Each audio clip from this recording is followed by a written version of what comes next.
Right, and I wonder why. I think, I know people in my town come to Montclair because they specifically move to Montclair because they know we have good services for children on the spectrum, but you know, and I think we diagnose it at higher rates. I think we have a better ability to understand and to diagnose it, but I wonder too why else that is. It's just hard to... It's curious. Yeah. It's curious for sure. Yeah. What's your takeaway from your visit here today? Like, is there something that you can bring back to your caucus?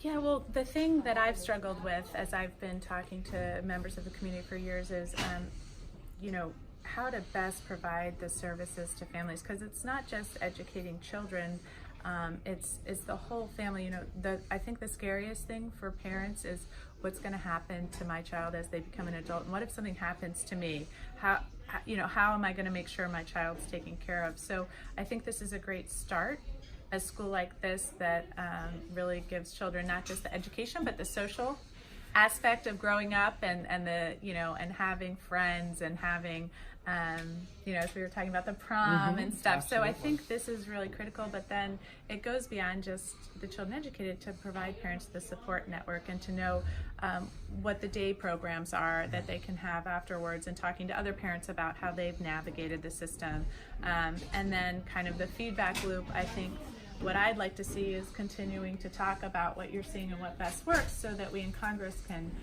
kind of continue to be thoughtful about how we even make these better. I would love to hear somebody talk about, you know, in a decade, oh, the services are the best I've ever seen, like you've been talking about where they're at now, but continuing that improvement. The remaining frontier tier, unfortunately, is very expensive, but it's housing. The biggest fear families have is, as you just said, you hit the nail on the head, is who's going to care for my young person the way I care for them when I no longer can. And oftentimes they have family members who are willing to pitch in, but it's a huge burden. And having sufficient housing, good housing, and paying direct care providers a reasonable rate so you can attract educated people who are responsible and reliable, it's a big challenge. But that's the next frontier.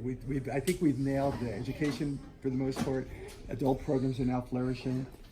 Support employment is there for the young people. But the housing, I think, is the next big frontier. I think that's right. But thank you so much for having me today. Thank you.